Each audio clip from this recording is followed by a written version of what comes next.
Trump's impeachment makes history, a QAnon nutcase is being a, well, nutcase, and everyone is offended over Pixar's newest movie. All this and more on today's episode of The Avalon Angle. What's up, everybody? How you doing? It's me again. I've been having a lot of fun doing the streams, doing the podcast, so here I am again to grace you all with my lovely, luscious voice and my beautiful, white, pasty face. If you like the show, then by all means, check me out on Spotify. You can search up The Avalon Angle or Hunter Avalon on Spotify and download and listen to the episodes then. Today we have a lot of topics to go over. A lot. How many times did you recite that on mute? Actually, I didn't even recite it. I just went for it. I do have it written down. I always have the intro written down in my notes, and then nothing else is. Then everything else is just my outline with the sources and articles I'm going to be looking at. How long will you be streaming every day? Well, I'm going to be doing a kind of a new thing here, which is some of the stream segments, I guess if you want to call them that, will be they'll begin almost like how I would begin a YouTube video, and that's because I'm going to be taking some of these clips, some of these segments will then get edited down into more fast, concise videos. So yeah, that's kind of a way for me to branch out the content, and that way you can easily catch the whole stream and you can watch the whole everything, because obviously everything we go over on stream is not going to then be edited down into a video. And then if you miss some of the topics, then I'll still have a video out from the stream segment, just edited down. So yeah, it really will be more videos, extra content, and I don't know, I'm hoping that I can start posting a video almost every day, and then streaming in the evening time. Why are people offended by Soul? I thought it was great. Yeah, we'll get to all that. Do not worry. Do not worry at all, my friends. All right, cool. We're live on Twitch, which, I mean, obviously we are. So what do we want to jump into first? Man, we got a lot to talk about here. Some people are going to be really easy to clown on, and then other topics are going to be a little more on the serious side. So why don't we jump into the first topic and perhaps the most pressing news, which is of course the fact that Donald Trump has been impeached, and it's because he was charged for inciting the riot. Now, it's important that we all remember that, yeah, it's an impeachment, and it went through the House. So of course this is political. Whether Trump did something wrong or not, we've talked a lot about that on the show, but it's important to remember that it even says right here, impeachment charges are political, not criminal. The president was accused by the House of inciting the storming of the Capitol, the seat of the U.S. Congress, with a speech on January 6th. He urged them to peacefully and patriotically make their voices heard, but also to fight like hell against an election that he falsely told them had been stolen. So, once again, very obvious that what Trump was doing there, where he never really commits to anything. So that way, his supporters can basically take away what they want from what he's said. And it kind of gives him that level of plausible deniability. For those of you who don't know, here are the basics. The impeachment is when a sitting president is charged with crimes. In this case, President Trump was charged with inciting insurrection by encouraging his supporters to storm the Capitol. And it's also important that we remember Donald Trump is not going to get his trial is not going to be moving to Senate until after he's already out of office. But the main goal of this is to bar Trump from holding public office again. A trial can happen after his term ends, and senators can vote to bar him from holding public office again, which Nancy Pelosi has already made it pretty clear that is a major motivator behind her goal in impeaching Donald Trump. For 2 hours on Wednesday, members of the Democratic-controlled House made statements for and against the vote in the same chamber where they hid under chairs and donned gas masks as rioters tried to force their way inside last week. National Guard troops kept watch inside and outside the Capitol. You've probably all seen the photos of the National Guard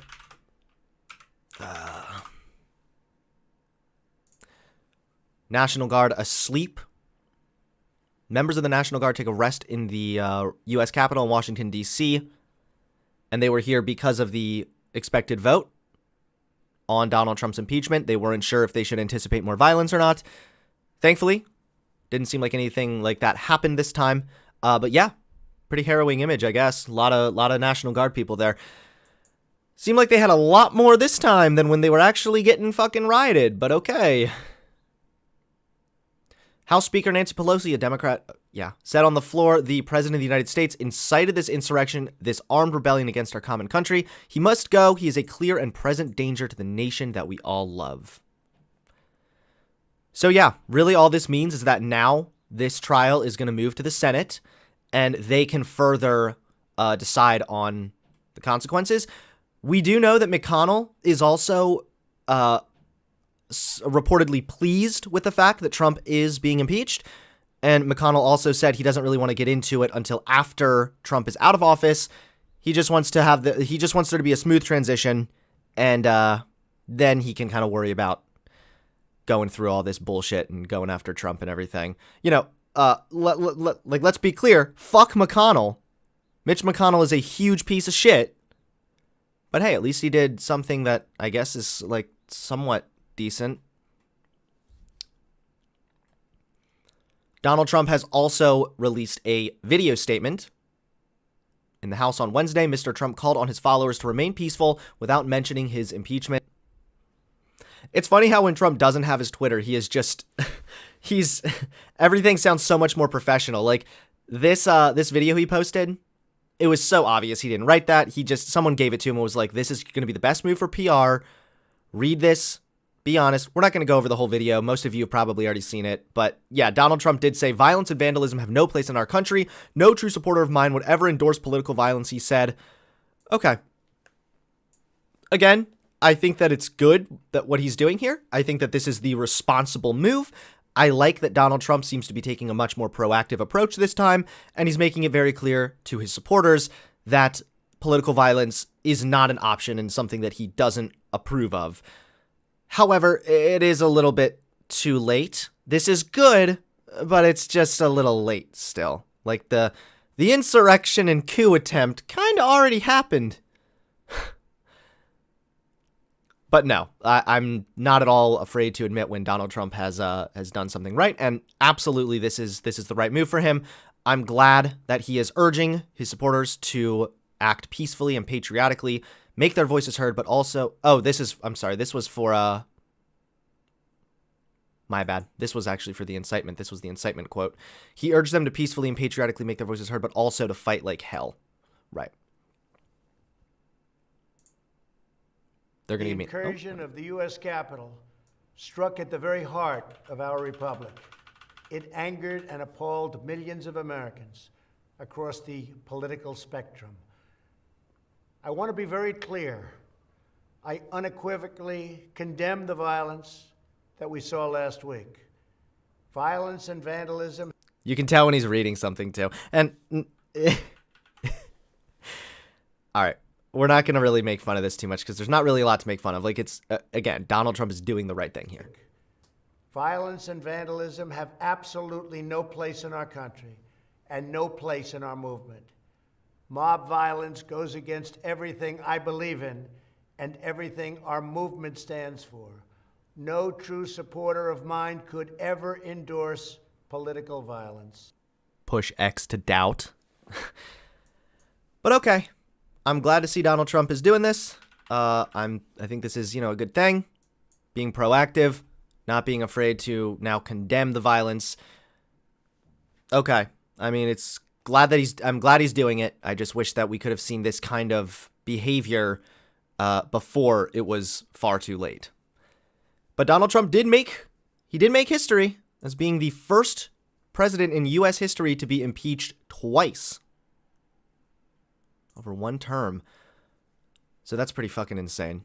But aside from Trump's very polished condemnation of violence, Donald Trump behind the scenes is also still kind of pissed. Yeah. Donald Trump refused or is refusing to pay Rudy Giuliani for the legal work. And if I'm being completely honest, I know I'm going to have people calling me now a Trump sympathizer or whatever, but I mean, this guy was a shit lawyer, right? I mean, what did he do? The whole time, he basically spread baseless conspiracy theories. He literally said at one point that this wasn't an election fraud case for one of the cases in court. What did he say? They asked if he was alleging fraud. He was like, no, we're not alleging fraud. I mean, like, he didn't do shit except for sow seeds of doubt and civil unrest to try and benefit Trump's election overturning crap. So, I mean, I wouldn't want to pay this dude either. I'd be like, pay you for what? Not winning a single fucking court case and sticking your hands down your pants in that documentary movie? The Washington Post said that Trump is trying to stiff Giuliani, who has spent the past months traveling the country and spreading wild conspiracy theories about the November election on behalf of the president. Citing two unnamed officials, the newspaper said Trump has not only refused to pay Giuliani's legal fees, but has told aides that all reimbursement requests for travel and other expenses need to go through him. So apparently, and we're going to get into this a little more because some of this seems contradictory to what was said previously, but apparently Giuliani was demanding $20,000 a day in fees. The Post said that Trump was unhappy with Giuliani's demand for $20,000 a day and has privately expressed concern with some of his attorney's moves. That's weird. Huh? I mean, I'm sure that Donald Trump wasn't too happy with some of that. He's like, dude, you're my longtime lawyer and my best little pal. You're like my little butt buddy. And come on, you're turning me into a fucking laughing stock. Everyone knows how they didn't win a single court case? Wasn't it like 60-1 or something? And the one court case they did manage to move along was not anything even close to voter fraud?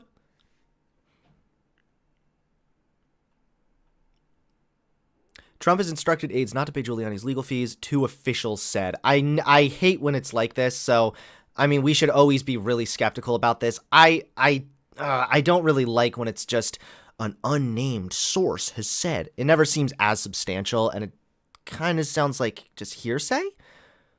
But, I mean, we're not going to know otherwise, so still, take this for a grain of salt, but it's still pretty interesting sounding, and it doesn't sound completely out of line for something that Trump would do.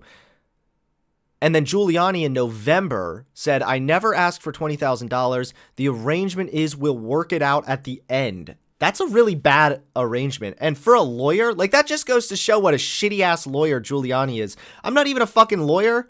I'm not even close. My wife was a paralegal. Everyone knows that agreements like that aren't really the smartest. We'll work it out at the end, pal. I'll just do a bunch of this work for you, this lawyer work. I know that Trump will pay me in the end. Lol. It's just... that is such a bad arrangement. Giuliani last week demanded trial by combat during a rally in Washington as Congress met to certify the election results that he'd been challenging in courts on behalf of Trump, who later urged the crowd at the rally to march on the Capitol.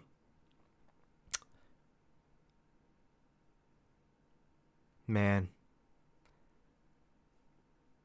I mean, you almost feel bad for Giuliani. Like, when he was... Remember that one where he was literally melting? Okay. Melting. Oh, is it melting hair dye? Was that what it is? Yeah.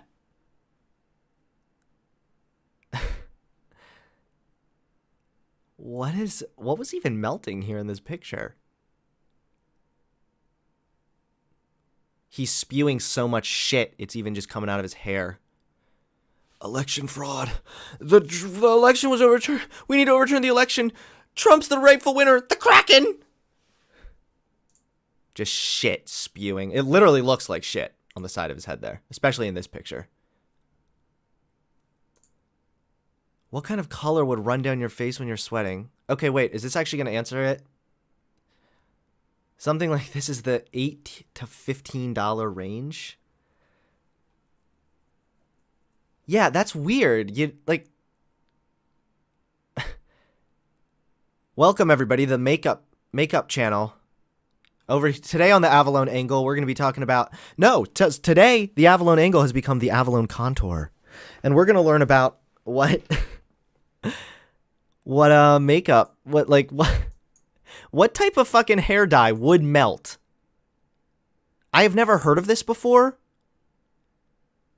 I know we're getting a little off.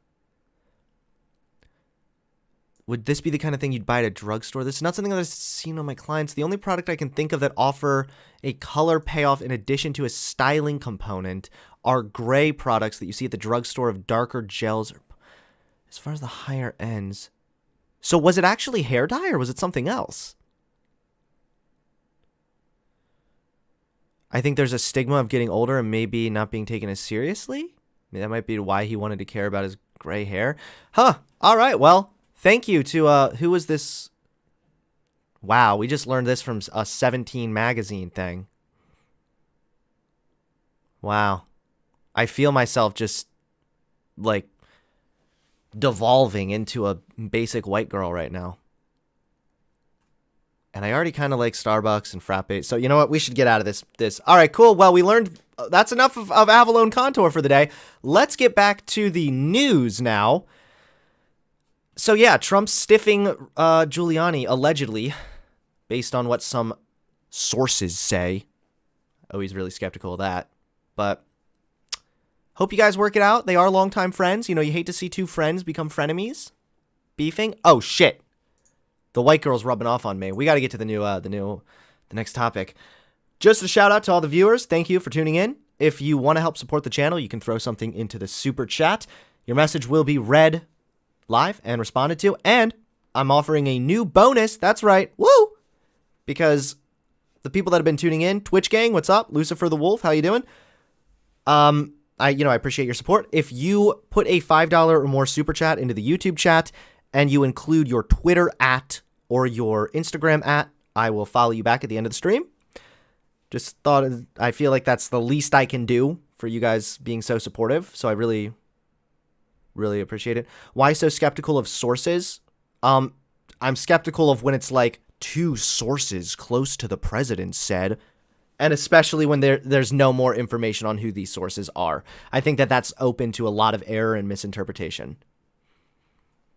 I'm not saying that this is absolutely useless or worthless, but I'm just saying when it's sources, like two sources said, I always am a little more skeptical because it's kind of hearsay.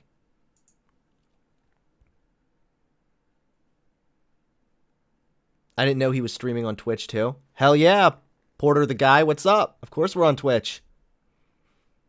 And if you're interested, you can also listen on Spotify. That's right. The link is in the description below. Should be down there on YouTube and Twitch. And you can listen to this episode on Spotify. Soon to be on Apple Podcasts and Google Podcasts too. But I'm still trying to figure that part out. But for now, it's on Spotify. Go check it out. All right, we're getting people wanting... They want to talk about the Pixar movie, Soul. All right. Well, let's get a couple visuals up for this. So Fane, thank you for the $5 donation. Did I just buy a follow? Damn, I'm a sucker. No, you're not a sucker. I appreciate your donation. Thank you. And I will follow you back on Instagram. Unless that was Twitter, you can just clarify in the regular chat. All right.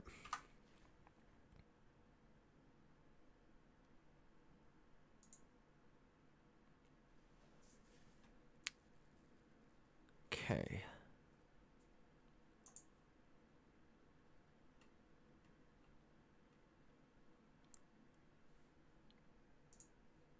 Chat, you know what? No, we can step. I'm probably going to be using this segment in a edited video later. So if it sounds like I'm like, you know, filming a video at some points, I apologize. But it shouldn't sound like that because I know what I'm doing. I can handle this. So I assume most people here like Pixar and are willing to acknowledge the role that Pixar has played in probably everyone here's like in all of our childhoods, right? I mean, I have some of the best memories of going to the movie theater, watching Finding Nemo and The Incredibles, and I actually remember specifically going to see The Incredibles, and I remember my mom was saying that the movie was a little over our heads because I was still really little.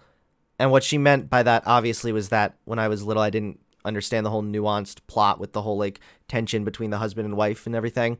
It's actually, The Incredibles is now, I think, my all-time favorite Pixar movie. And I thought I was really funny when I said, well, yeah, Mom, of course it was over my head. The screen was huge. So just a quick, like, just to let everyone know that I quite literally was cracking dad jokes when I was, how old would I have had to been then? Probably like 9 or 10. So there you go. So there you go. Pixar has a special place in all of our hearts. The newer stuff isn't usually as good either. It's kind of always a bummer too, because it seems like Pixar kind of started to go downhill with some of their stuff. God, that joke was so bad, dude. It was my 10-year-old dad joke. When I was 10, I cracked that joke. All right, that's pretty good. I wasn't even a dad yet. All right, now we're getting off subject. So, you're rude. Is this going to be like the continuing joke where I just keep saying shit that makes me sound like a basic white girl? Stop being so rude. So yeah, Pixar has a special place in all of our hearts. We all love some Pixar movies. And recently, Pixar released their latest film, and this movie was available only on Disney Plus. Due to COVID, they never actually released it in theaters. I assume most of you have seen the movie, and if you haven't, this is gonna be going over a few spoilers. I'm sorry. It's the fact of the matter. You can see here from the pictures that, I mean, it was very beautifully animated. I watched it only a few days ago, and I thought it was really cool. It was definitely better than some of Pixar's more recent stuff, for sure. I don't even remember the name of that one they did before this. The one with the magic people or something. What was that one even called? I don't even remember. I don't even remember what it was called. But yeah, they posted one about the... Yes, Soul is epic. But this movie was significantly better than some of Pixar's more recent films. 100%. It had a lot of depth to it. And what I really appreciated about it was how it just left you thinking about it. It sort of left something with you, something that you could take away from it. And I know that a lot of Pixar movies used to be really good at doing that, but especially with their more recent content, their more recent movies, I didn't have my expectations as high. But I was pleasantly surprised with this movie. Overall, it was a really good movie. It was really funny. It had a good amount of depth. The acting was great. And it was an overall really clever premise. Onward, that was the other one. Yeah. Yup, Onward. Yeah, that movie was really lame. Like, I can't even remember the name of it. I remember I watched it and I was like, that was lame. Like, you kept waiting for something really deep or interesting to happen and it never did. But Soul came through. This was a good one. The general plot was about this guy, Joe, who was the general plot line was about this guy, Joe. He was a jazz musician, and the story was about him pursuing his dream of becoming a jazz musician, and it showed how he kind of became stuck in almost a dead end. He was a music teacher. He really wanted to be playing with the big leagues. He finally gets his big break where he's able to he finally gets his big break where he's able to perform with a well-known jazz musician, and before he can, he dies. And then he is a soul, and he's basically on this elevator that is destined to go towards the great beyond, which is like heaven, right? Like your soul is moving on. And right here where he managed to escape, and instead to the he managed to escape to the great before, where he then met 22.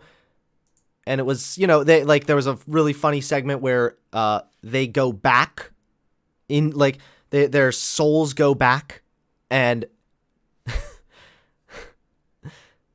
Cars is conceptually a bad movie. I like Cars, so I feel a little personally attacked there. Fox G Gaming, thank you for the $1 donation. Appreciate it. Sammy T. Bullcat, thanks for the $5. Love your content, Hunter. Been watching you since 2016. I've been watching your streams while I've been working from home. Well, thanks, man. I appreciate it, and I'm glad that you're tuning in here. Glad you're enjoying it. Anova's Finest, thank you for the $3. I watch Pixar for the thick moms. What you mean? Don't be sexist, okay? The dads can be thick, too. I mean, look at me, okay? But anyway, he goes back, he gets put in the cat's body, and then 22, the soul that doesn't want to go to Earth, gets put in his body, and he witnesses how this new soul is so encapsulated by life and just the little trivial details of every day. And the general plot and everything, everything works out at the end. It's all a happy ending and everything, don't worry. But the general point of the movie was that life isn't all about reaching your dreams and achieving this one goal, but it's about enjoying every moment and not taking for granted being alive. And that probably sounds a little cheesy because, it's Pixar. It's going to be a little cheesy, right? But generally speaking, it's a good premise, and it was done and portrayed really well. Like I said, the animation, it was really, really good. The way they depicted the spirit realm, the way that, it was funny. It was a great movie. It was definitely one of Pixar's top-notch films, without a doubt, in the last 10 years. Unsubscribing, this channel has become trash. Bruh, I'm talking about a Pixar movie. Alright, yeah, sorry you're triggered by a Pixar movie, dude. Yikes, oof. We got a major snowflake over here. So what I'm getting at is that this movie was a good movie. It had a good premise. It had a good plot. You would have to be the largest snowflake. You would have to be a literal fucking flurry in order to find anything about this movie offensive. But yet somehow, this innocuous, sweet, endearing movie has now become or no. I lost my train of thought there. I'm sorry.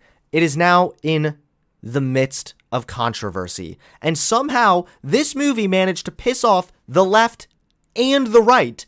So today, we're going to go over just that. We're going to look at how both sides have gotten triggered here.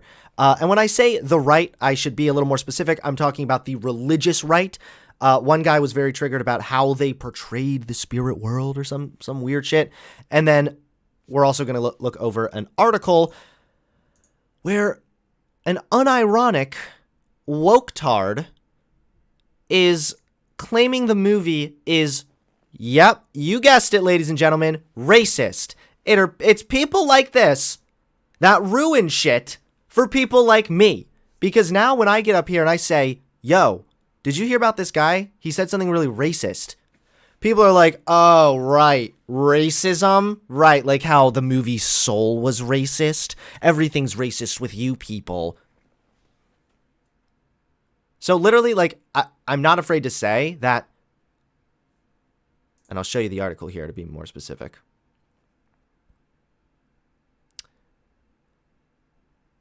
She says that the movie reeks of racial insensitivity at one point in this article. And that kind of dialogue hurts conversations. Like, when we can't even have a conversation about something that's, is this racist? Is it not? Is it racially insensitive? When we have people like this nutcase who's willing to brand a movie that was designed to highlight black culture and showcase a really good side of how jazz and black culture come together. Pixar went above and beyond. They met all the little check boxes, and still we have this crazy woman claiming that the movie was racially insensitive. So that's the other thing.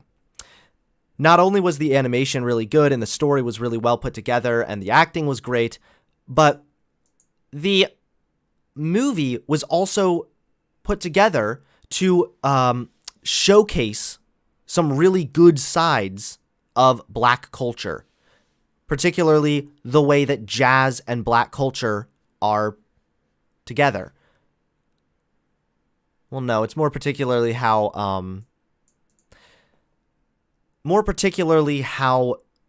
jazz is a part of black culture. And the Pixar producer explains how they developed this film, okay? And I'm not kidding when I said that they went above and beyond. This movie was designed with really, really good intentions, and it showed. It was designed and put together partially to showcase black culture. And I'm trying to find it. Hold on.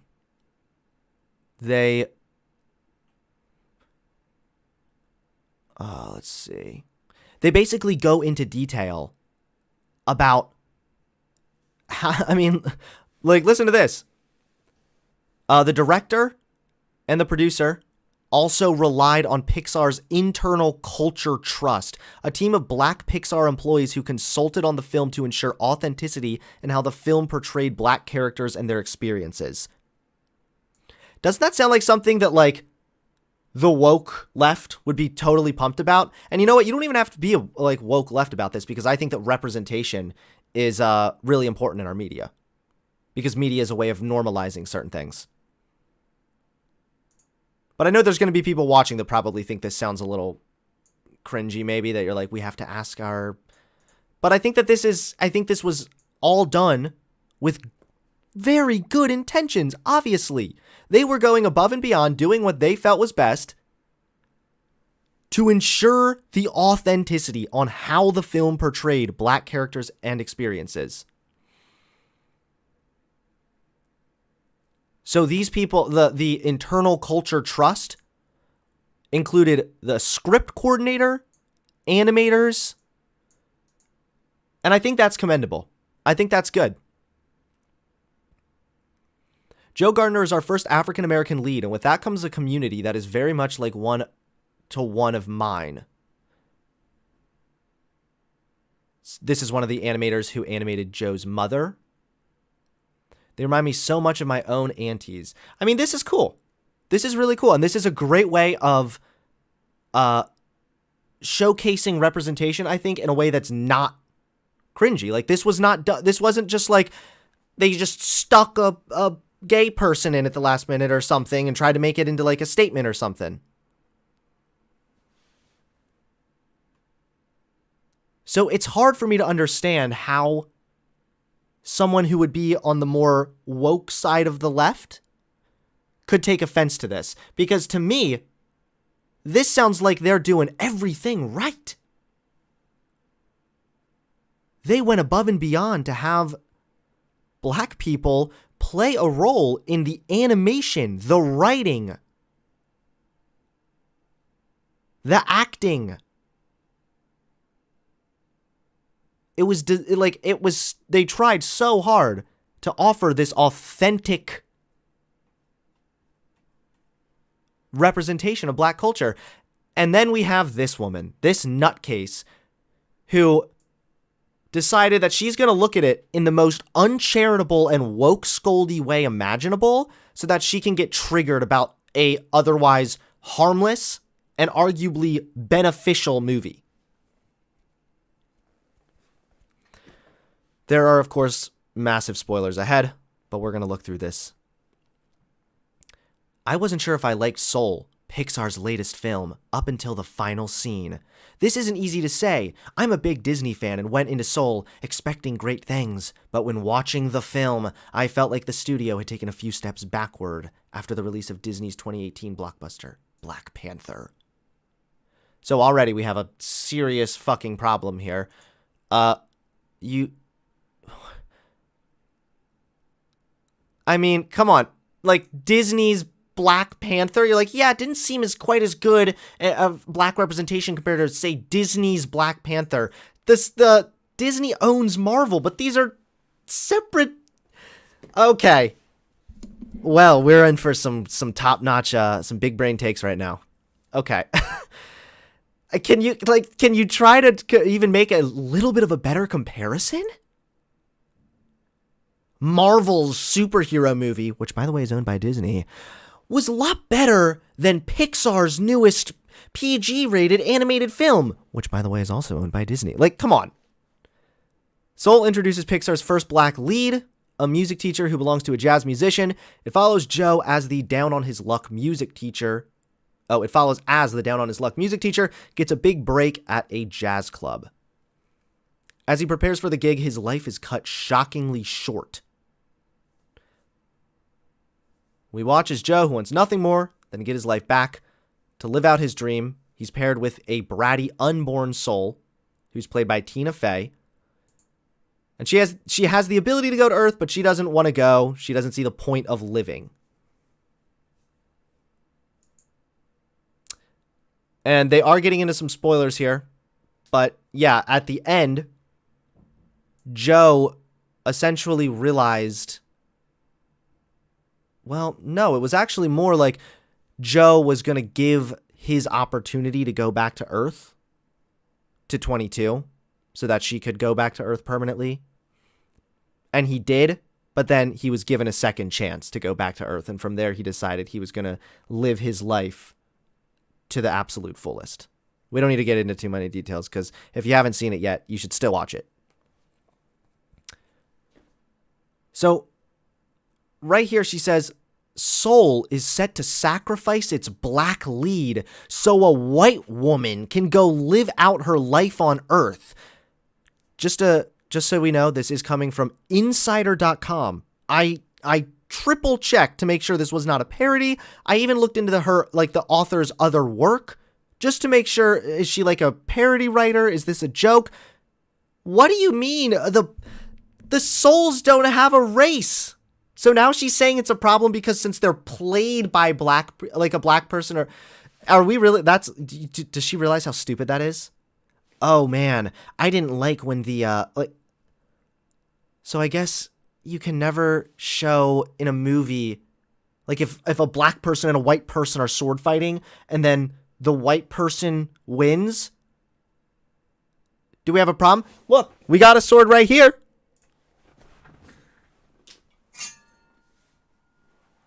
Yeah. Check out this bad boy. Now, try to imagine a groundbreaking Hollywood movie, okay? And of course it's groundbreaking because it's coming out of my fucking head. And it's about two people fucking sword fighting. And one guy is white. And the other guy fighting is black. And then, based on this woman's crazy logic, if the white guy wins the fight... or if maybe what would have to happen? Maybe the white guy is about to kill the black person's friend and he jumps in the way to try to sacrifice himself to save his friend. Now, basically, according to this logic, that would be racist. Like, so yeah, lady, stop it, okay? Stop with the woke bullshit. You're hurting the conversation. You're hurting dialogue here. You're damaging our attempt at having meaningful conversations, all right? All right. Put that sucker back there.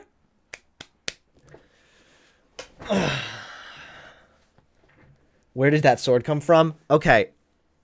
I actually got it for a ceremonial thing that my dad did when I turned 13. He did these ceremonies where we were like becoming men, and he was going to like teach us on like how to be like good men.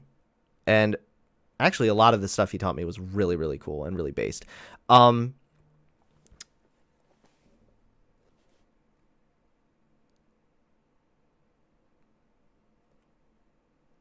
Sorry, we have a new update on something else. We'll get to this in a little while when we're once we're done with the topic here. We need more Hunter with sword moments. Maybe that's just my next move. Maybe next time I get hate in the chat, I'll just, hold up the sword. I don't know. That might be a violation of TOS, right? It's very dull. Hey Twitch, it's okay. Look. It's really dull. It's more of a ceremonial piece. It's not a real sword. Okay. Sorry, we're getting off subject here. Let's get back to this. So Joe decides he's fine with dying because he was able to live out a dream. As the movie's about to wrap up, however, Joe's given a second chance to live because of his good deed. Good for old Joe, right? It's like even the article's written like a snobby, like, problematic. It could have been better represented. Like, despite Pixar's gorgeous animation and beautiful music, it was a roller coaster of cringe and concern because of the film's creative choices. First, Joe is killed the moment he gets his big break.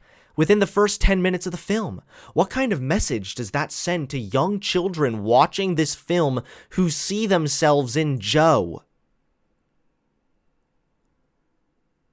Hey, you know the beginning of Lion King? When Simba disobeys his dad? And then as the plot progresses, he realizes why he was wrong and all that shit? Yeah, well, what kind of message does that send to the kids? In the first 10 minutes, we're seeing Simba disobeying his parents. What do you mean, what kind of message? Like, what kind of message does any 10-minute part of a movie send to kids? This is the weakest criticism I've ever heard in my fucking life. Second, Soul steps into a dangerous trope that has become frequent in animation with leads of color. After Joe dies, we see him turn into a green blob. A pattern we've seen of turning black characters into creatures. What? Also, I'm going to go on record right now. This is a blue blob, all right? I'm not about to get into the dress thing. This is a blue blob. This ain't green. Teal, perhaps. But don't say green. I didn't know what the fuck you were talking about. But anyway, now that we're done learning colors with Hunter. I mean, is that really? Like 22, the person you were just saying was the white woman based on who voiced her. She was a white woman. She was a blob. How is this turning black characters into creatures? It's just, this is what, it showed what happened when people, like, became souls. What? All the other souls should have looked like this, with the beautiful animation, which she even mentions up here. But when Joe dies, since he's black, he should look exactly like how he What are you talking about?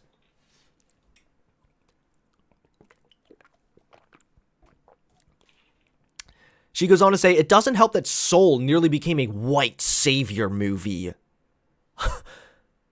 Okay, we don't have to address all this, but obviously that's fucking bullshit. When Joe winds up in another area called the Great Before, he gets paired with Faye's character, 22. When Joe finally returns to his body 40 minutes into the film, 22 accidentally goes back to Earth 2. Joe doesn't wind up back in his body, though. 22 does. Yup, a white woman is put in a black man's body. This is like a level of race obsession that is bizarre. How do you look at that and be like, I mean, this is literally just the digital blackface argument, pretty much, right? You've heard of digital blackface. Have you heard of animated blackface? Because that's what Pixar did in their latest film. Okay. Okay, I guess you can try to take issue with that and look at that in like the most bizarrely uncharitable way imaginable. This literally sounds like she watched this movie purposely to just get mad. Who thought it was a good idea? Maybe we need to read this in a little more of a snide voice now. Who thought it was a good idea to put a white woman in the body of a black man? Wow, I sound just like Blair White. Who thought it was a good idea to put a white woman in the body of a black man? And not just any woman, but Faye, who earlier this year requested that episodes of her show, 30 Rock, be pulled from streaming services because of blackface? The same show that still has episodes featuring brown face. Okay. Let's take deep breaths. I'm going to have a little sugar bite here because this is getting real crazy.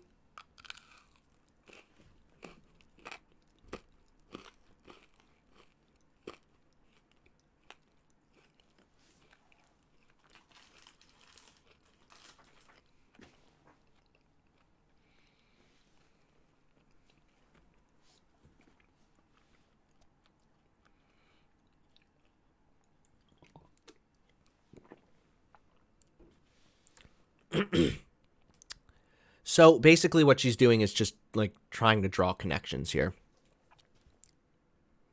Also, like, if you're saying she requested that show be pulled,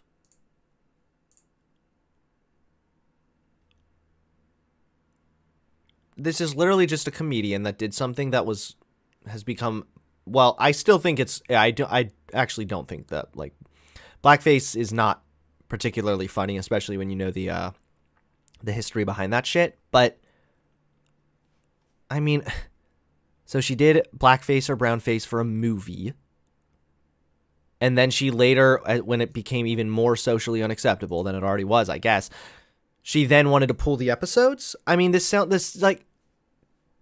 she kind of did the right thing. I know she probably shouldn't have done blackface in the first place, but I mean, this is like, people fuck up, and it's okay to acknowledge when people fuck up. She did something that, yeah, blackface is racist. And then she requested the episode get taken down. She fucked up. She tried to mitigate the problem as much as she can. But people like this dummy just won't let them move on. So now we have this weird drawing of lines and all these fucking dumbass connections just so she can be like, look how problematic it is. This actress who once did blackface was then doing the voice of a black character, even though it was all completely integral to the plot.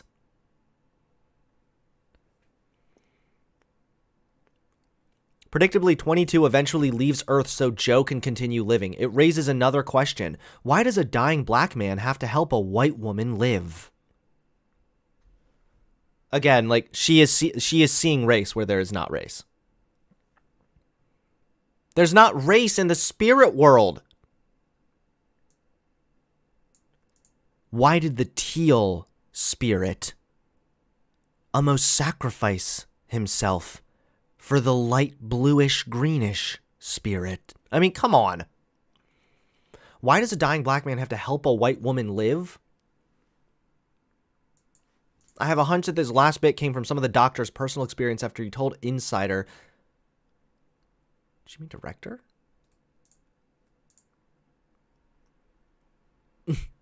Okay, well, kind of a bad spelling error there from some of Doctor's personal experience, the director's personal experience.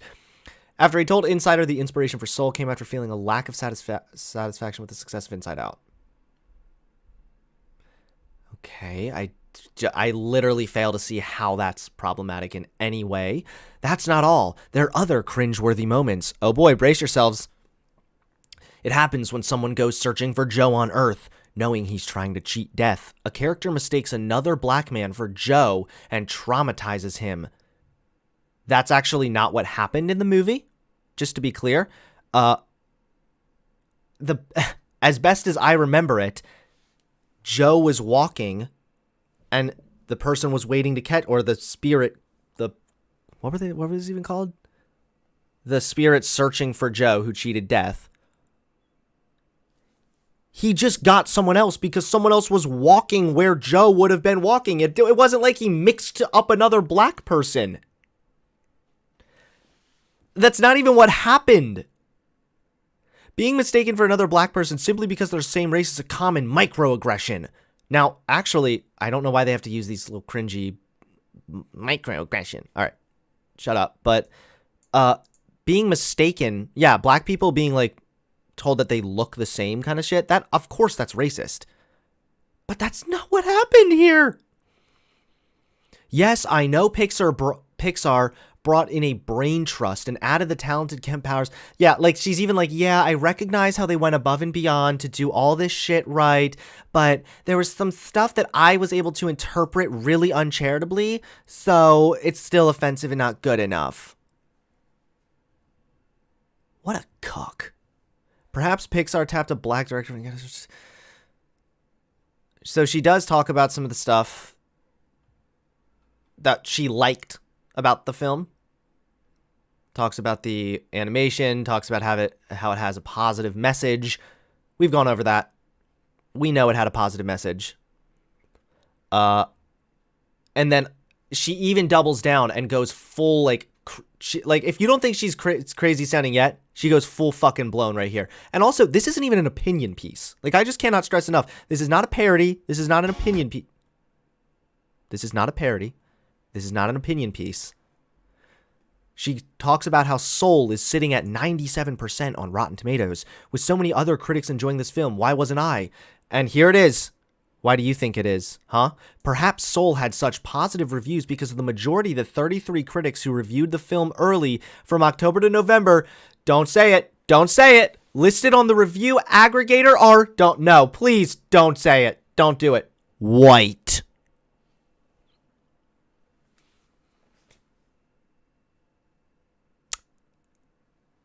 That's racist. That's racist. Like, I think, you know what? It's again, you're seeing what could be a nuanced and interesting conversation to have. And instead you get it fucked up by dumbasses like this woman.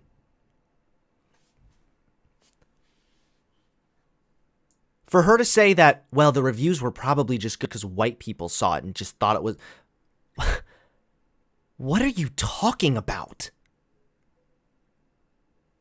Shouldn't at least half of the reviews for Pixar's first film with a black lead come from critics of color? So now it's not enough that Pixar went above and beyond to make sure this film was authentic, and they had talented black animators, actors and actresses, script writers, musicians. That's not good enough because now they need to at least have half the reviews. Shouldn't those half reviews be of people of color? Like, that's not what representation looks like. Okay? Soul did a great job with representation. We've gone over that. But having at least half of the reviews be of Pixar's first film with a black lead come from critics of color? No.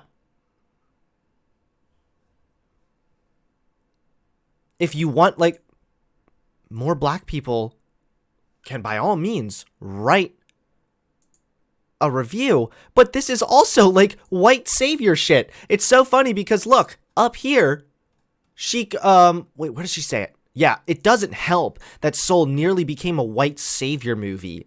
Well, it doesn't help that you're trying to play white savior now. Shouldn't at least half of the reviews for Pixar's first film? I agree. I think to start leveling the playing field, you should delete this one. Also, Pixar's first black-led film should celebrate a black man's experience and focus solely on his dreams and desires. Instead, Joe's life takes a back seat in order for a white woman to figure out what she wants from life. That's, again, not true, and a very uncharitable way of interpreting the plot of that movie. Joe does sort of see his life from the outside, but that, in a way, helps him find purpose and fulfillment also. Oh my fucking god. The first black lead should just celebrate a black man's experience. Okay. I mean, all of it was so intertwined together. It all worked together. The jazz with the black culture, with the soul music, the jazz. Obviously, it was such a well-rounded, well put together film. And instead she's saying, no, it's not good enough that a black man's experience and focusing on his dreams and desires, which was, by the way, a huge part of the movie, it's not good enough that a huge part of the movie was made up of that. It actually should have just been 100% like that. There should be no plot line. It should just focus on, it should literally just be like a day in the life of a black person. That's it. He wakes up, scene 1. Scene 2, taking a shit. Scene 3, washing his hands. Scene 4, not wearing a mask. Like, just stop.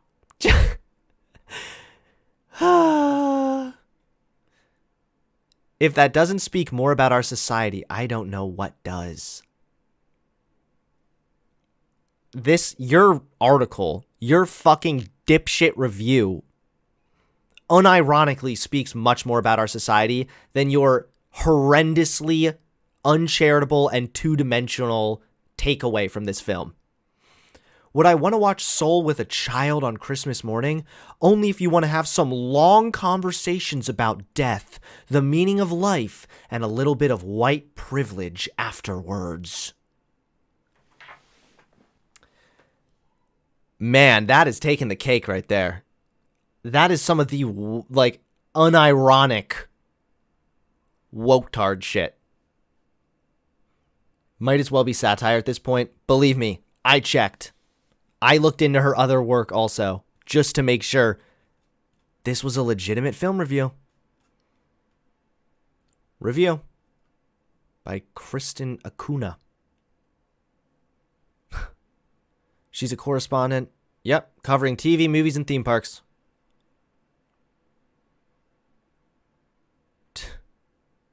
Bruh. Yeah, there's no parody here. All you have to do is slap a parody label on here and you have a pretty good article. That would really make it perfect. So yeah, now we know why the woke scolds were mad. Because it didn't document every single moment of what a black person's life is like. It's weird because it's like, I wonder if this woman unironically thinks that she's helping? Or does she think that, does she think that she's doing a service to society? Does she think she's helping people of color here? Because she's not. All she's doing is fucking harming the conversation. And let me explain what I mean by that. For this part, where she says, all the reviewers are white. That's complete bullshit. And for you to assume that, well, they probably just wrote a good review because they were white and they don't understand. They're privileged, blah, blah, blah. That's dumb as fuck also. Now, let me explain, though, the nuance with what could have, the kind of conversation we could have had if this woman wasn't so fucking insane. I think that it's completely fair to argue that virtually everyone has some level of bias. Even if we don't know about it. Right? And that can get really messy in and of itself, because these subconscious, like your subconscious biases, everyone has them. Even there have been studies that even show how even black people have biases sometimes towards other black people. Sort of subconscious. It's sort of like it's kind of ingrained in you as you're growing up or whatever, who knows. But oh, please, God, Hunter, shave yourself. What are you talking about, dude? Come on, I look fine.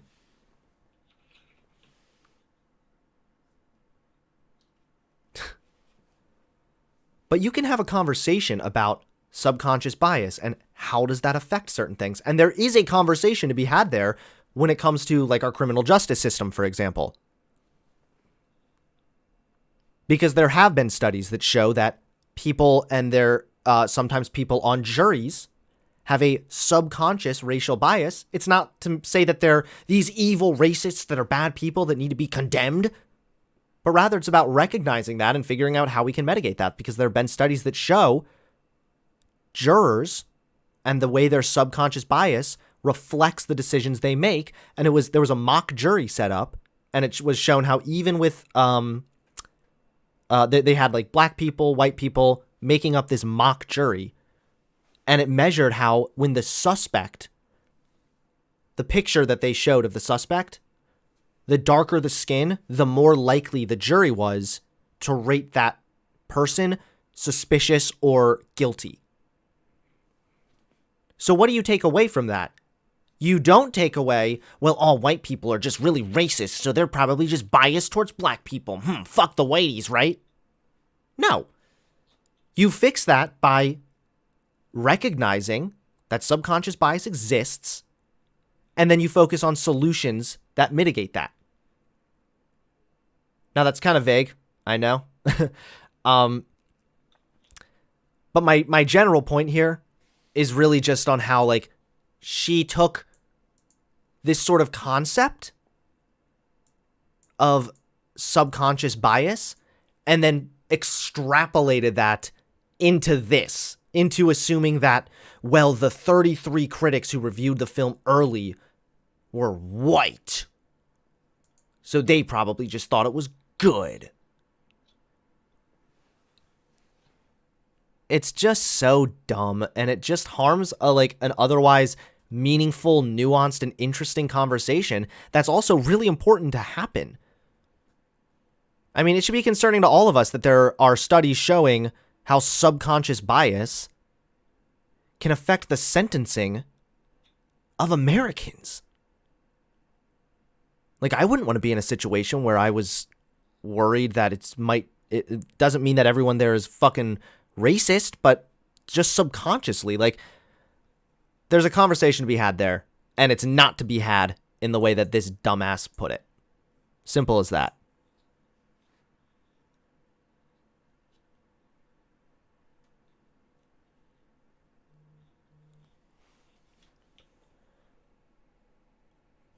Milan Miller, thank you for the $10 donation, my friend. Ratatouille is my personal favorite from Pixar. Yeah, I really like Ratatouille also.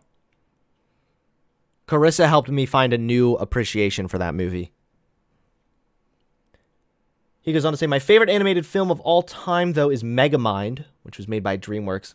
Megamind's hilarious. I actually just watched that kind of recently with Rose. Megamind is the #1 best animated movie ever, in my opinion. Admittedly, it is a fucking hilarious movie. I still think Incredibles is probably one of the best, though. Chris, thank you for the £5. Thanks for the Insta follow. All right, I'll be sure to follow you at the end of the stream, man. Thank you. Thanks, Hunter. Love your content. I had trouble sending this. Filter? Did you have trouble sending that? Are you serious? Shoot. You might have to put a space between the @ if you're doing an @ to your username. Well, I apologize for that, but thank you for the donation and thank you for the support. Is chat dead? Twitch chat better not be dead.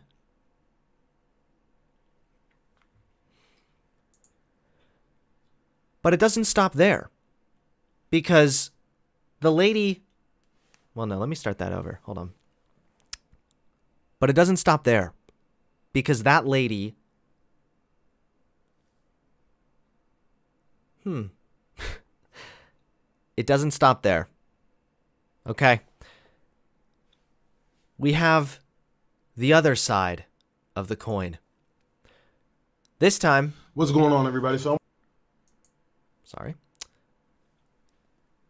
This time, from the religious right side of things.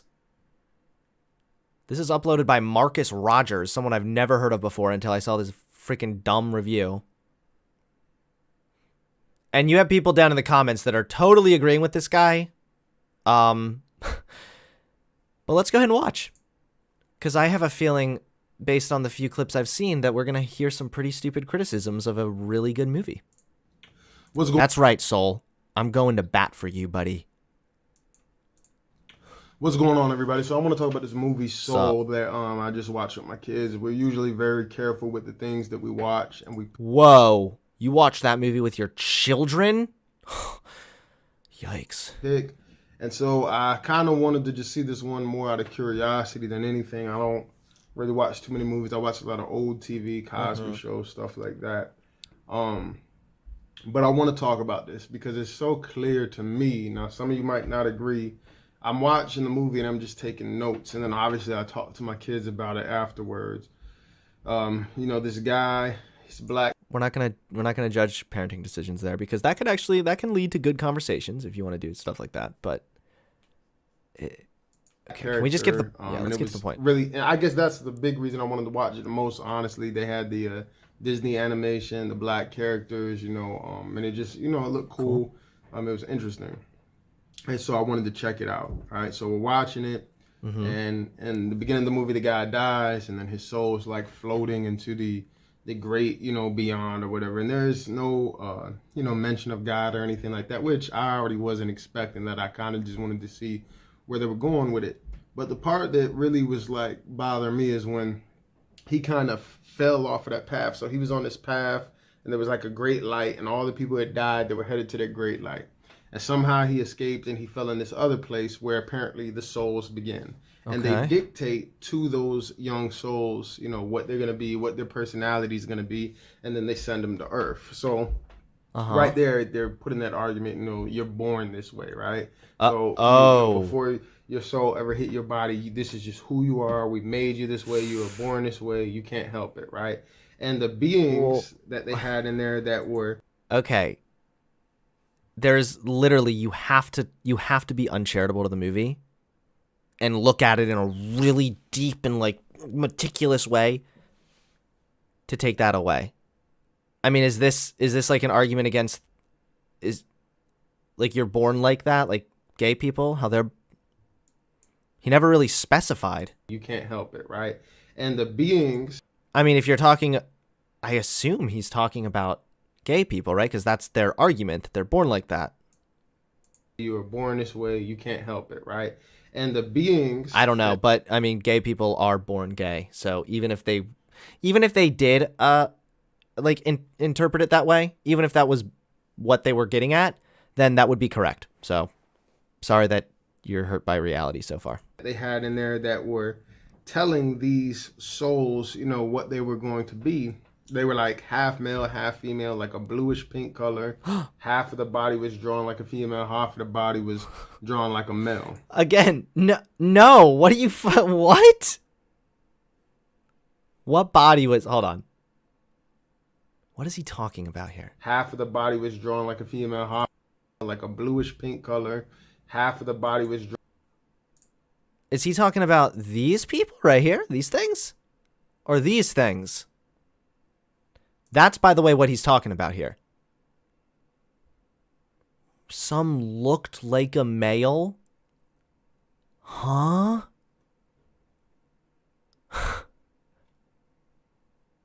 Okay, well, I don't know how you could tell. Some of them you could see little soul boobs. Like, what are you talking about? Or is he talking about these things? Does he mean that this one looks like a male, this one looks like... No, he said half male, half female, right? Well, I have no fucking clue what he's talking about, but, okay. Let's continue. I guess that's the problem so far. Drawn like a female, half of the body was drawn like a male. And so they called themselves Jerry, so it was a male name, and they were making it like there was no gender, right? Like they didn't have a gender. Okay, yep. Okay, now we get where we're going at here. So now we know what he's talking about. He is talking about these figures right here, which, yeah, they were all called Jerry. How do you look at that and be like, there was no gender? That just meant that they were trying to reinforce the LGBT agenda and shove it down my throat.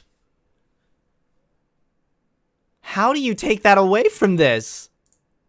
No gender, right? Like they didn't have a gender. Like they were the male and female. They were both, and it was just a lot. No, it was like a funny part of the movie that they were all called Jerry. And also, they weren't all called Jerry. These two were called Jerry. And also, like, they're souls. They're spirits. They're deities. I mean, you realize that even God doesn't actually have a gender. You know, allegedly, if he exists. All that. But, oops, fuck. They had in there that were... And the beings that they had in there that were telling these souls, you know, what they were going to be. They were like half male, half female. Half of the body was drawn like a female. Half of the body was drawn like a male. And so they called themselves Jerry. So it was a male name. And they were making it like there was no gender, right? Like they didn't have a gender. Like they were the male and female. They were both. And it was just a lot of confusion right there. Oh, man. And then... Kids are going to be so confused because they have the same name. You know, kids also shouldn't be allowed to go near their any twins. You know, maybe if they're like friends with someone at their preschool, it's like twins or something. They might get confused, bro. They were making it like there was no gender, guys. And then when I missed a little part of it, but when I came back, the soul of this teenage girl or whatever that was up there was now in the black man. So now for the rest of the video, the black man is running around with a girl voice, right? And the girl soul is inside of him. And even right there, okay, I'm like, there's a little something weird, you know, there. So you see this black This is literally just, I'm uncomfortable, so it must be the liberal agenda. Wait, it's a little off-putting. You know, it's not like that's how the movie was literally supposed to be, and what partially made it funny on how Joe's body was occupied by 22, the girl soul, I guess, girl. Like, some weird, you know, there. And so he takes that away. So you see this black. I'm literally just at a loss for words. Like, I don't even know what to say. On the screen, but for the most of the movie, he has this girl voice, like the soul that was in him, even though it was an accident, it was a girl. And I'm just looking at these little things, and you know, fortunately, you know, my kids, you know, they're smart enough to know. Like they were pointing out, hey, that's wrong, that's wrong, that's wrong.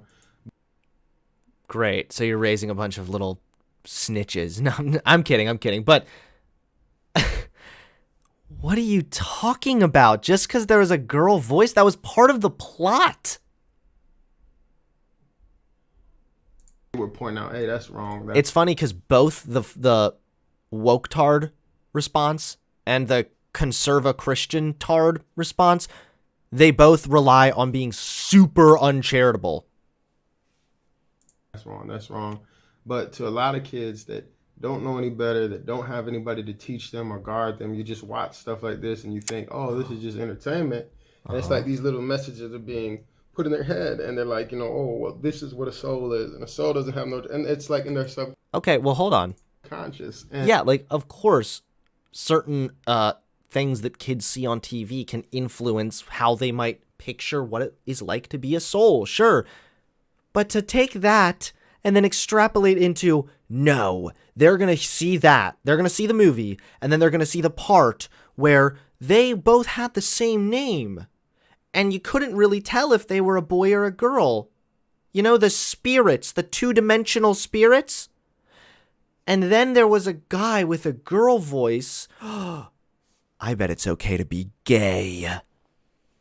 I think I might be a guy. Like, he's gonna be like, Daddy, look. Oh, it's the soul. Huh? I got Google. I'm transgender. I mean, if for a guy concerned about like subliminal messaging, I wonder how much subliminal messaging his kids are getting from him. If they're already... Hunter, I'm going to correct you. God is mentioned as he, him in the Bible. That is true, but that's more of based on the Hebrew. If God exists and he's a deity, like he wouldn't actually have a gender. There was a really interesting article that I looked over before I went live. Carissa might send it to me. Hunter has no soul.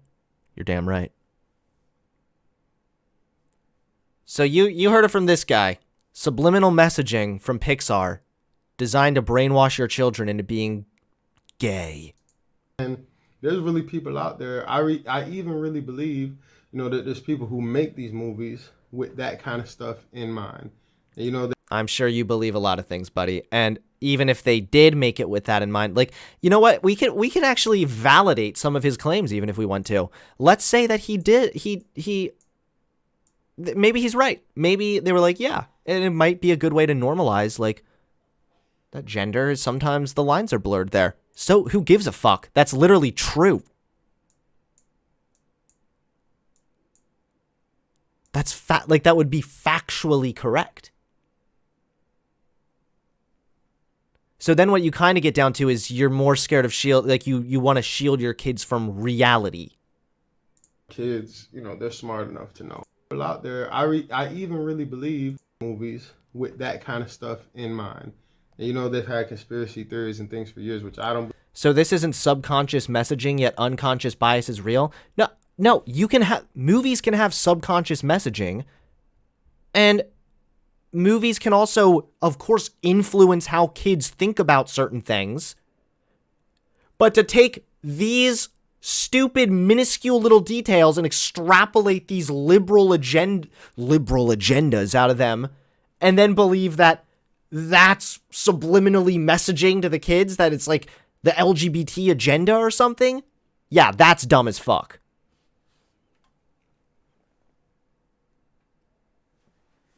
It's not that two-dimensional. I believe it's a conspiracy. They put little hidden messages in the movies. I believe that there are people who make these cartoons, who make these movies, and just like authors would put hidden meanings and messages in books, they do the same thing. I mean, it's some of it can have hidden meanings, I guess. Again, I don't see the problem if a book appropriately normalizes the existence of LGBT people. I don't see the problem with that. In fact, that's a good thing. Because normalization is a part of acceptance. So, I mean, we're not really having a conversation about Arthur, but I know that Arthur has definitely had much more explicit, like, LGBT topics, even in the show and stuff. But then you would have to argue, why is that bad? And what it really is going to come down to is he thinks gay people are icky because the Bible told him so, and because they make him feel kind of gross, and that's it. Authors would put hidden meanings and messages in books. They do the same. And I think that there can be hidden meanings or like parallels here in movies and stuff. A lot of good writing and good movies do have parallel meanings or even hidden meanings or more things you can pull from that.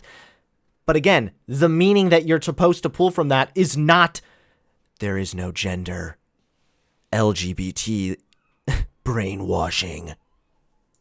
Same thing. They feel like, they want to program, they're educating the world, but really it's just indoctrination. So that's just, Right, because this guy's certainly not indoctrinating his kids by making them think that whatever. This guy's not indoctrinating his kids. It's my quick thoughts on it. You know what I'm saying? I wouldn't suggest, allowing your kids to watch that kind of stuff. There's plenty of other things that they can watch. Obviously, I sat down and I talked to my kids, but they already knew what was up. But I mean, for some, Can you imagine? Don't know. You can't watch Soul. Isn't like yeah. No, it's a fundamental Christian belief that when you die, your soul goes to heaven. But so the movie about the souls, nope, you're not allowed to watch that one because they had two characters that had the same name, and one had a girl voice, one had a boy voice, and that's supposed to be subliminally letting you know that it's okay to be gay, which is also true and factual and etc. So I don't know, man. I mean, do you have a problem with just fiction? You can't expect every movie to accurately depict your own beliefs. you say, hey, no surprise. I mean, I get maybe we shouldn't. Whatever. It's not a surprise at all. But it's just, I guess it was interesting to me, and I'm actually glad that I watch it just to see how they're doing it, how they're approaching it, like what tactics they're using. We already know that they're doing the they had the gay stuff going on in the kids' cartoons. I think it was on Cartoon Network, and Yeah, Disney had a few. that's things true. like that. But notice a lot of the gay premises that these people complain about are not subliminal. There's gay people in the kids shows. Who gives a fuck? There's shows with straight people in it. There's kid shows about weddings. So gay people exist. There's nothing wrong with gay marriage. There's nothing wrong with gay people. So why is it bad that media accurately represents the fact that some people exist?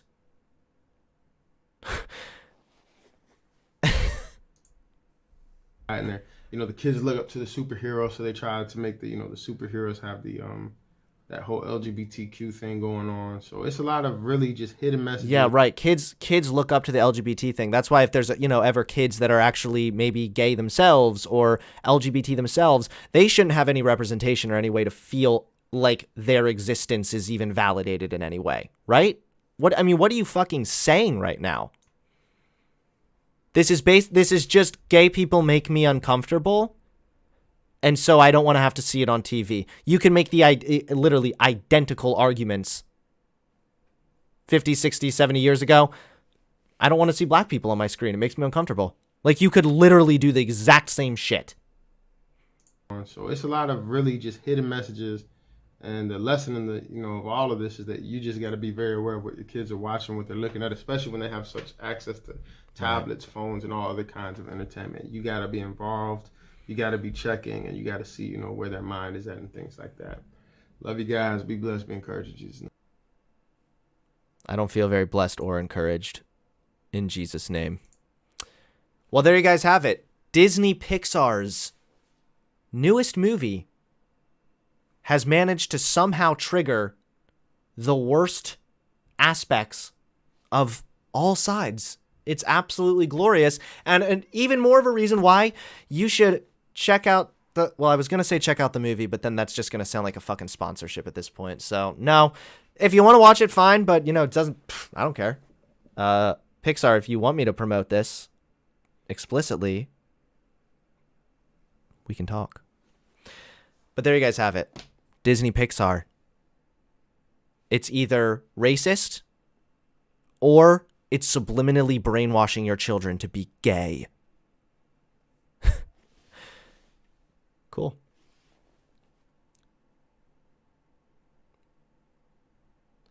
Hunter says trans rights, yet says the R slur. Who cares, man? You got to understand that for some of the more farther right people, you got to be willing to be a little bit edgier, not say fucking slurs, because that's I'm sorry, not say bleh. You got to be willing to be edgy at times, because that's how you pull people in who then hopefully my hope is that people who are still on the further right can watch some of my videos and they're like, yeah, this guy isn't willing to like call out bullshit or say something edgy, but ultimately my goal there is to change people's minds and get through to those people. I just feel like you hate disabled people. Okay, no, stop. In all fairness, I said woke-tard, okay? That's very clear and direct what I'm saying anyway.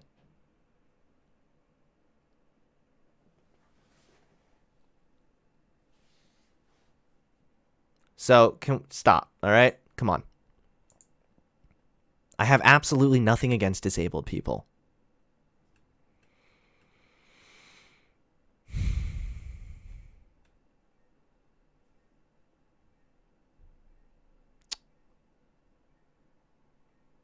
All right.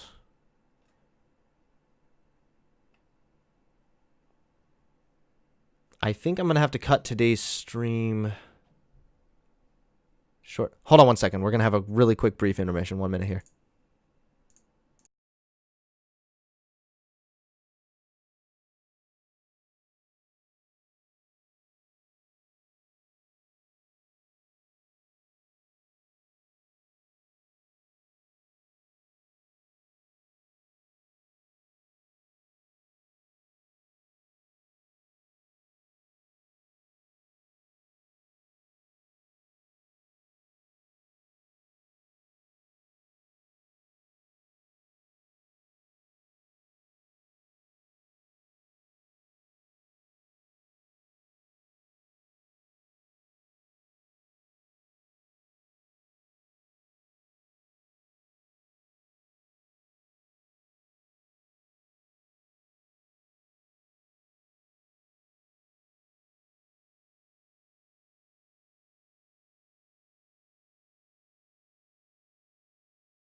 All right, I'm back, everybody.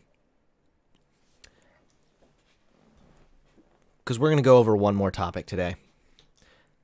And it's a big one. Now, most of us all... That's a very nonsensical way of putting that. I'm sorry.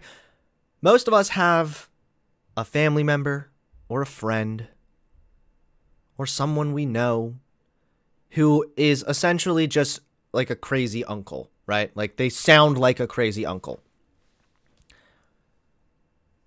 Well, now imagine that crazy uncle that's always spewing crazy bullshit from conspiracy theories to like all the same, debunked pro-Trump talking points, all whatever.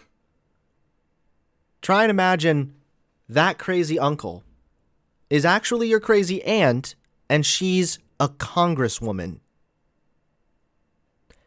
Suddenly it's a little more disturbing, right? Because your crazy uncle or your crazy aunt, you can always just, you have to see them at Thanksgiving and then they're done. Bye. Go be crazy to someone else, But when they're a congresswoman, well, suddenly you get a little more nervous because that means this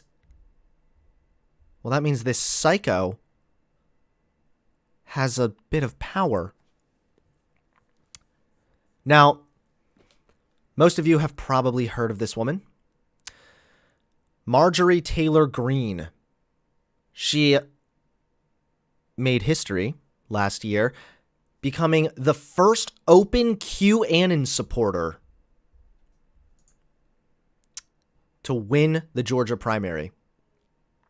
Likely heading to Congress, which, yes, that has happened now. A Georgia Republican who has said that Muslims do not belong in government and expressed her belief in the baseless conspiracy theory called QAnon has won her primary runoff and is all but certain to win a seat in the House of Representatives in November.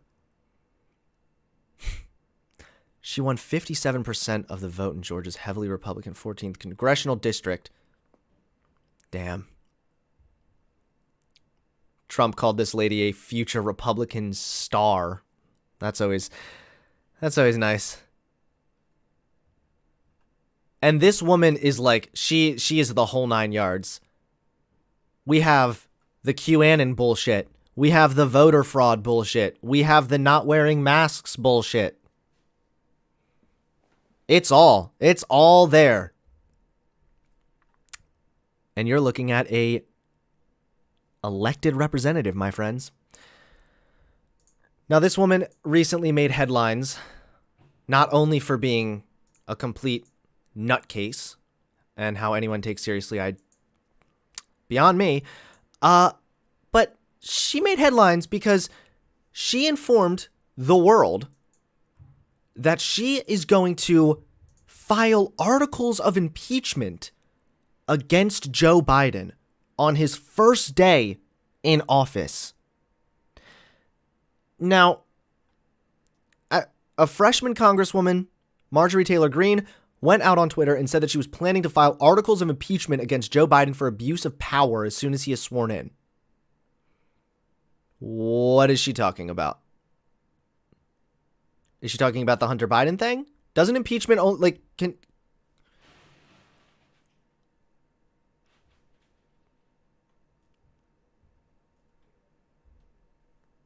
Congresswoman, I understand, though, you have something pressing, something important, and something new you'd like to share with everybody. Oh, boy. Yes, I would like to announce on behalf of the American people, we have to make sure that our leaders are held accountable. We cannot have... We need to make sure our leaders are held accountable, as she doesn't want to do anything about Trump's rhetoric and the Capitol attacks. Okay, continue, lady. A president of the United States that is willing to abuse the power of the office of the presidency It's such virtue signaling whenever they use words like that, especially when it's super vague. Our leaders need to be held accountable, because that vague rhetoric could just as easily apply to Donald Trump. Of the office of the presidency and be easily bought off by foreign governments, foreign Chinese energy companies, Ukrainian energy companies. So on January 21st, I will be filing articles of impeachment on Joe Biden. Wow.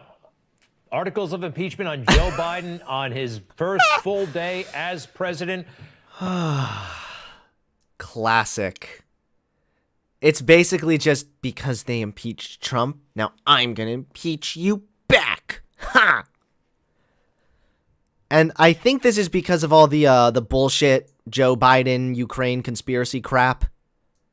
that's floating around, which actually, you know what? Yeah, that's what this is about for sure. I mean, she's a complete nutcase.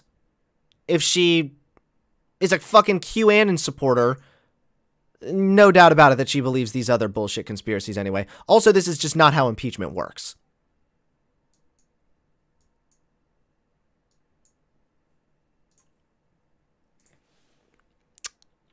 Hold on. I want to look something up. Because isn't an impeach, can't you only be impeached when you, hold on.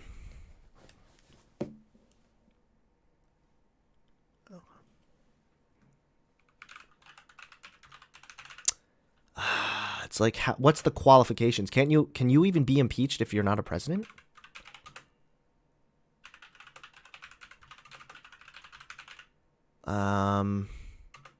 Let's just look it up. Can you do it on the first day?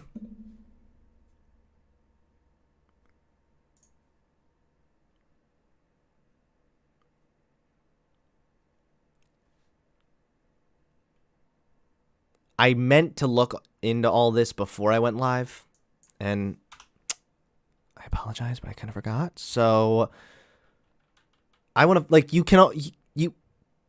if there's a crime committed, doesn't that have to be a crime that you committed while being president of the United States in order for you to be impeached?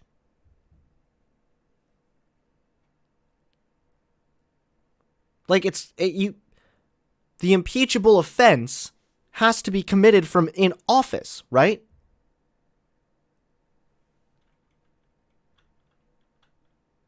You couldn't get her kind, nerd boy? Okay, pal. Did Q tell you to send me that? Impeached for a crime you committed before you took office.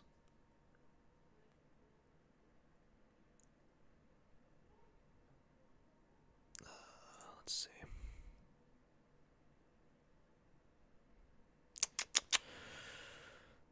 It's an important check.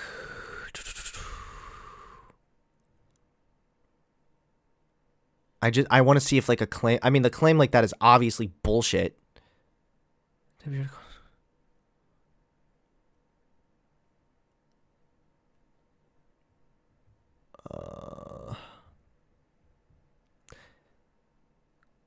why is it so hard to find this?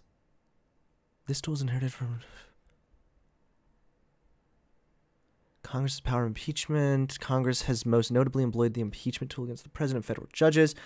But all federal civil officers are subject to removal by impeachment. Okay. So I may have been wrong. Hold on.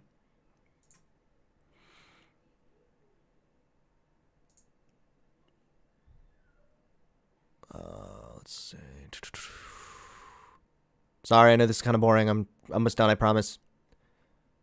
Notably, although bribery is explicitly... Cabinet-level official was impeached during the presidential administration. All right, so I mean, it theoretically... All right, well, we're getting off subject. It's okay. Theoretically, it might actually be possible for her to try and file an impeachment, articles of impeachment against Biden for crimes that he didn't commit while being president. So, okay. Cool. Have fun with that. We already know all the Hunter Biden stuff is bullshit, debunked, conspiracy theory, nonsense. And so, you know what? If she wants to bring some articles of impeachment forward, if we want to put that whole thing to rest even more, so be it. I don't want there to be corruption. And if there is, let's bring light to it. But the actual effort to impeach is total nonsense. Obviously. I mean, it's very clearly just a political move for her. Well, they impeached Trump. I'll show them and impeach Biden. Good. Can you impeach Biden so that can you impeach Biden so that Kamala becomes president? Yo, maybe that's you know how a lot of the conservatives say, like, it's really going to be Kamala pulling the strings. Maybe that's what's going to happen here. This hot-headed, crazy woman is going to successfully impeach Biden for something. And then he's going to get booted. Kamala's going to take office. The prophecy has been fulfilled. But Hunter, you said there was corruption on both sides, and now you're lying. Yeah, I'm sure there was corruption, but the whole Hunter Biden thing and the quid quo pro thing is largely conspiracism. I'm sorry if I was too hyperbolic there. Yeah, of course there's corruption on all sides. I'm not denying that at all. Also, I'm pretty sure when I was saying that, it was in a much more broader context and not in this context, so whatever. And now her latest stunt, just playing right into that bitch boy, snowflakey, conservative, censored narrative. GOP rep wears censored mask while speaking on House floor. She was already pretty mad because she didn't want to wear a mask originally. And actually, you can see here, she blamed Nancy Pelosi for exposing Congress members to COVID by calling them back for votes.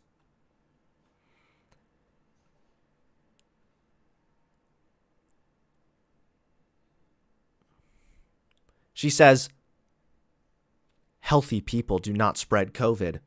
That's factually incorrect. COVID positive people spread COVID. Wow. You heard it from this doctor. You can feel healthy and still be COVID positive. Okay, whatever. We know this. Everyone was exposed all week by the COVID positive members who Nancy Pelosi brought into the Capitol and into Washington, D.C. It is absolutely ridiculous and insane to blame those of us who did not have COVID or symptoms. The blame lies squarely. What is she talking about here specifically?